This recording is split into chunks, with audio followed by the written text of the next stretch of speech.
শুভ সন্ধ্যা বন্ধুরা, তোমরা সকলে কেমন আছো? আশা করছি সকলে ভালো আছো, সুস্থ আছো। আমিও ভালো আছি। আর প্রত্যেক দিনের মতো আজকে আমি সন্ধ্যাবেলা হাঁটতে বেরিয়ে পড়েছিলাম। আর সকালের দিকটা আমার একদম সময় হয়ে ওঠে না, সেই জন্য আমি বিকেলে বা সন্ধ্যের দিকটা আধ ঘন্টা হাঁটার চেষ্টা করি।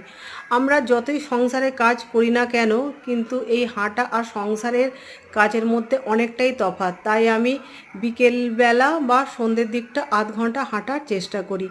আর আজকে আমি বেরিয়ে পড়েছিলাম আর ভাবলাম একটু পেতল কাঁসারের দোকানে ঢোকা যাক। আর এই দোকানটা আমাদের চেনা, আমরা মামা বলি।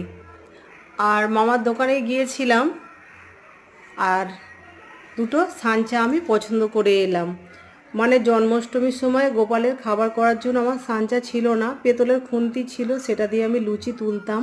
আর ভাবলাম সাঞ্চা নিয়ে যাই, সেই জন্য এই যে ঢুকেছে দুটো সাঞ্চা আমি পছন্দ করছি।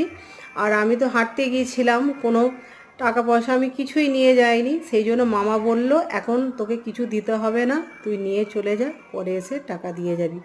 তো দেখা হচ্ছে পরের মিনি ব্লগে। আজকের মতো টাটা।